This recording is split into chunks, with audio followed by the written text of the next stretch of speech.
So may mga counters. Cover up. Pero actually may kasama finish. So from here, at least may ibang stances ka dito. Dadagdagan mo na ng mga options na pwede mong gawin. Ang sarili mo dito, may ibang stances din ang kanya na dito.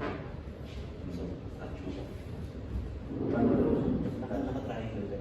And, bit more relaxed. Pero ito, pag mo itigit, hindi lang sa labas kasi gusto mong, pag nandito pag i-jog mo, yung 1 second na ito, ay naka-compete. Pero pag naka-relax face mo, at least, malapit mo kung asa sa pangita. Ganun na lang. Touch. Touch. Go. Touch. Go. Yan. Pero nung talaga, yung napapagalan ako ng madudulas. Touch. Go. Cross. Huwag ka mag-finish na kung opposite stances kayo. Next time yun, next class na yan.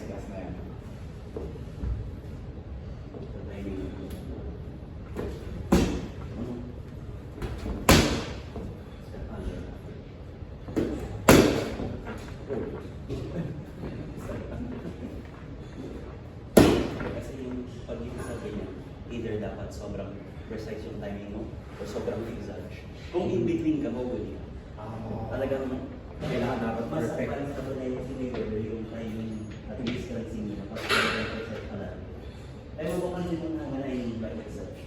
Pag nung malaban mo na yun, mga pag-remover, exage talaga. Kailangan po matawag yes. Either malilit lang na flat footed siya. Mahal sa elevator, hindi ginagawa ng flat forward lang. Kasi yung pag yung dito, pag alam niya na napagod yung kalaban, hindi na siya lang. Talagang ubusin yung hangin mo na siya yung masipag Masipag. masipag mo Smart siya gumalag.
Kasi matik yan na tayo mga tao compared sa mga ibang sa may hand-eye